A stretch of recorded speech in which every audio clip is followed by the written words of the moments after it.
Hi, we continue in 1 Samuel 18 today as our narrator changes subjects radically away from the relationship between David and Jonathan and now back to David and Saul and David's relationship with the people of Israel, but not the people of Judah, not quite yet. And as we've been looking at, as we saw last time, the key word chart on the right side of the screen, we're in this section here, and it's going to emphasize David's success, and it's going to also emphasize Saul's jealousy, and this is the scene we'll look at today. And so as we look at this whole chapter, we see the emphasis on David's success throughout this entire chapter here, all the way to the end. And that's really the emphasis. And we'll see along the way various elements of how Saul responds to that. So we see today he will eye David, and as we'll look at, that word is a combination of looking and a sense of evil. Then he'll actually threaten to kill him. Then he'll offer his daughter Merab to him, and then he changes his mind. And then he thinks that by offering Michal with a bride price of 100 Philistine foreskins, that the Philistines will take care of David. So as this chapter goes on, Saul's murderous rage against David accelerates and sets up what follows for the rest of the book, this rivalry between Saul and David for the monarchy, even though we know Yahweh has already taken it away from Saul and given it to David. And so as we look here, we see this shift from Jonathan giving all his princely regalia to David, and now immediately the narrator changes. David went out and was successful wherever Saul sent him. As a result, Saul set him over the army, and all the people, even the servants of Saul, approved. There's some translation issues we have to get to, but before we do that, we have to note the odd chronology that the writer is doing here. And this is not in the role of the narrator, it's the role of the writer in arranging it. So then in verse 6, we see, as they were coming home when David returned from killing the Philistine. So now we're back to the end of the David and Goliath story, where chapter 17 ended, and Saul was asking, who is this boy? And he asked him directly, and he says, I'm the son of Jesse. This verse 5 is a summary of anticipating what's coming, and it's presented here to highlight that even from the beginning, David's success will be telegraphed to the people. And we see this takes the form of a chiasm, and perhaps that's why this is here. So we see even in this immediate section from verse 5 to 16, David's success frames it. And it's also framed, as you can see, by Saul putting him over the people and then all the people loving him. In the middle is the question of the thousands and the response of Saul, both with an evil spirit and trying to kill David as the spirit of Yahweh departs from him. So perhaps this verse 5 here is to set up this chiastic shape of the story as it returns then temporally back to the killing of Goliath. So let's look more closely at this summary verse here. David went out, which is to say leading in battle, and was successful. Sakal, a refrain here, and we've already seen how it's a key word. Saul set him over the army, which is misleading here. There is no formal army. It's literally the people of the battle. And I want to emphasize that repeatedly, because when we hear army, we rightfully hear an institution with rules and established principles and uniforms and all those kinds of things, like the U.S. Army or any national army. But there is no national army. There's nothing about uniforms or anything here. There's just the people. And Saul has only recently been made king, of course, and so there's no formal institutions. This is not a nation in the sense of a modern nation state, but people gathered by whatever it is that's gathering them. We don't know that the Exodus covenant is what gathers them because, as I've said earlier in this series, the Exodus story is almost certainly written as a response to the monarchy story, and it's not. It's almost never referenced in here. So there's no sense that they're gathered under Torah or any other set of rules that would create institutions, as we see in books like Deuteronomy, establishing principles of justice via people you choose. So this is just Saul over the people who show up to fight the Philistines when he musters them. And all the people, even the servants of Saul, notice the distinctions being made here between all the people and the servants of Saul, who are certainly a subset of all the people, but highlighting that the ones that would likely be jealous or of David for taking the credit away from Saul, even before the women of the towns of Israel sing their song. The narrator suggesting there's be a reason for that, or potentially one, and yet there isn't. The people, the servants of Saul, find it's good in their eyes, emphasizing the eye theme as we see here. Eyes, hands, and faces are focused in the Hebrew that are often covered up in the in the English translation. So now we go back to the time of the return. And to highlight that, let's look briefly at some artistic images of this so we can see how artists were not confused. So we see here from 1630, Matteo Rosselli's The Triumph of David, and we see the general sense of singing and dancing there. But in this undated one from Hans Jordaens III, we see he's still got the head of Goliath in his arm, as we saw in the last video. And then it's going to lead us toward this one, Saul's jealousy. This is an excerpt from a stained glass window in the National Cathedral in Washington, D.C. And although it appears to be David and Jonathan there that Saul is jealous of, the text is titled around our passage here with the celebration. So this is perhaps referring to the verses a few down when Saul is angry, as we'll get to. So let's look at verse 6 more closely here. As they were coming home, literally and it happened that they went. There's no sense of home here, because where is home? Does David have a home with Saul? We saw last video that Saul prevented him from going back to Bethlehem, which is his hometown. And we know that we've seen where Saul's home, let's look at the map for a minute just to take some recognition of this. Saul's home is Gibeah, but this is just a vague area here, and the battle took place here, so it's not clear where exactly they've gone back to, and no place is named. And then the people come out to them wherever they are. So David returned from killing the Philistine, and the Philistine plainly refers to Goliath.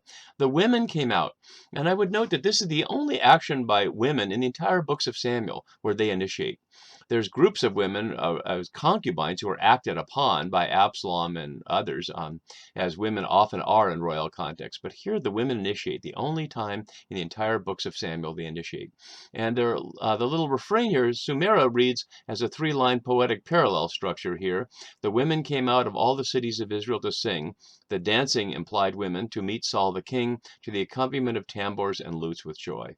And that might be, although the text isn't otherwise poetic in this section. Let's note a couple other details. They came from the towns of Israel. That would imply these places, but notice it's emphasizing cities. Certainly the Israelites are not all in cities. There'd be many villages, and archaeologically we know they were mostly small villages of about an acre or acre and a half of 100 to 150 people. So it's interesting that the writer here is referring to the women coming from the towns of Israel to wherever this is taking place. And notice the towns of Israel, not Judah. But in 1816, we'll see the people of Israel and Judah love David. So where are the people of Judah right now? As Halpern and others have noted, the nation of Judah is almost certainly a function of this narrative. David creates it out of his work and then creates this capital city from Jerusalem that he steals from the Jebusites in 2 Samuel 5. But we're not there yet. So when Judah is mentioned, as it will be in verse 16, it's perhaps a little anachronistic, but the audience would certainly know about it. And then we get to the women singing and dancing to meet King Saul. Notice not to meet Saul and David. They're going out to meet their king with tambourines, songs of joy, and with musical instruments. Let's look down a little farther, and then we're going to do a comparison between this scene and another one that it evokes. And the women sang to one another as they made merry. Saul is killed his thousands, and David his tens of thousands. And so this little scene here is parallel to one that takes place in 2 Samuel, where again they're singing and dancing in the streets. And some of the words are different, but some of them are the same in an interesting way. So the women described as making merry from the root shuk here, which is connected with Yitzhak from the book of Genesis. You might recall, or maybe you don't know, that Yitzhak means laughter. But related words like shuk here can mean play, but they can also mean sexual play and have various connotations, but almost always have some kind of erotic connotation. And we'll see a curious example of that in just a moment. So here it's translated made merry, here it's translated we're dancing, and here it's also translated where David speaks in the first person, I have danced. And then they're accompanied by tambourines here and here. And only one other time in the books of Samuel do we see that. And they both end with a member of the house of Saul being angry. So here Saul is very angry, for this word displeased him. And here Michal, daughter of Saul, will despise David in her heart. And as the text continues to go down, had no child with him. So having supported him up to this point, then she turns on him, both turning on the experience of seeing the women in the streets and dancing here, and then David dancing with them here. So there are also some curiosities that I don't know if it's intentionally parallel, but the Hebrew for musical instruments is obscure, and the Hebrew for the instruments that are named in the second passage here are also obscure. So perhaps that's intentional, or perhaps not. But we're hearing two passages here where they're singing and dancing in the streets to celebrate the victory, first with Saul and David, and then with David alone. And so that'll tell us something about the continuation of this transformation from the kingship of Saul to the kingship of David, because David ends with Michal saying, I'm singing and dancing because Yahweh has taken it away from your father and given it to me. And of course, she's not that happy about that, is she? So let's look at some of the details further here. As Fackelman notes, the correct interpretation of the temporal link in verse 8 teaches us that David has reaped the famous verse concerning the thousands and the myriads immediately by his first act of war, and that praise did not arise gradually as a result of various campaigns, like those anticipated in 18:5. Which is to say, although they're going to celebrate his killing of thousands and tens of thousands, it's only Goliath he's killed that we know of so far. And this phrase is proverbial, and we'll look at a couple examples of that in just a moment. So the idea that Saul has killed his thousands and David his tens of thousands would, to our ears and to Saul's ears, suggest they're praising David over Saul. But that's really not how this goes here. Let's look at a couple of examples of this. So we can see in Deuteronomy 32:30, let's look at this one here. We see, how could one have routed 1,000 and two put a myriad to flight, myriad being 10,000, unless a rock had sold them? Yahweh had given them up. Notice, so that 1,000 followed by a myriad, or 10,000. Similarly, here in Deuteronomy, in the very next chapter, his horns are the horns of a wild ox, with them he gores the peoples, driving them to the ends of the earth. Such are the myriads of Ephraim, such are the thousands of Manasseh. Here the 10,000 comes first, and the thousands come after. And we see the same thing in Judges. Let's look at a third example of it here. We will take 10 men of 100 throughout all the tribes of Israel, and 100 out of 1,000, and 1,000 out of 10,000. So what scholars have noted is these are not counting devices. These are refrains in a proverbial figure of speech. That to say thousands and myriads is to say, like we might say, millions and billions, or thousands and millions, or something like that. So it's actually not saying that David has killed more than Saul. It's just using that as a refrain. But Saul interprets it that way. And notice something else here that often goes without saying by commentators. The women of the streets have come out to celebrate mass murder. Notice it's not saying defeated the Philistines, or made us safe, or liberated us from captivity. It's simply celebrating the killing itself in great quantities.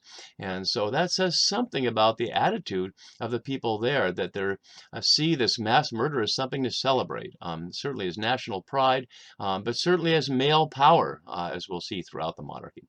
So the response of Saul is very angry, and that leads us to remember to look at anger in the books of Samuel.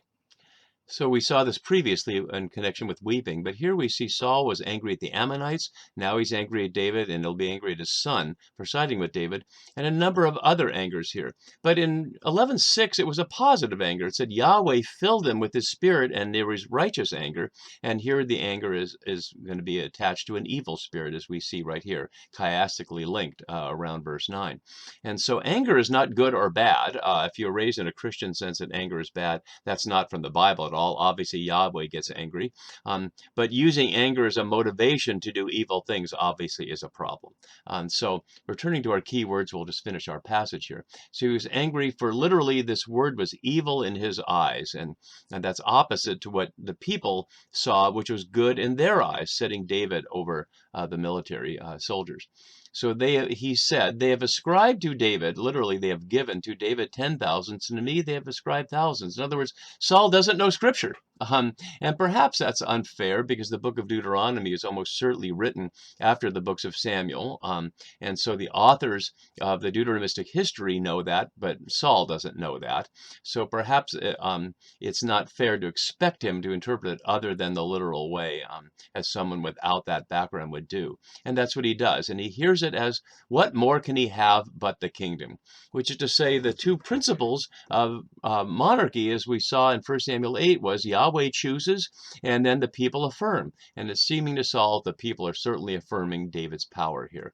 But Saul is still king, but he's eyeing David from that place on. And the word awan here literally is to eye, but it also can mean inequity or evil, and it's doubled here. So it can be translated, Saul eyed, yes, eyed David, highlighting the intention here. And as Bodner notes below, the Hebrew term is a hybrid of evil and eye. So that sets us up for the evil spirit who rushes upon Saul from God. And we've already seen that happen once before. And that frames it chiastically. So at the center of this little chiasm is Saul keeping an evil eye on David from that day on. And that will take place until he and Jonathan are killed in battle at the end of the book. We'll continue with our passage next time. See you then. Bye-bye.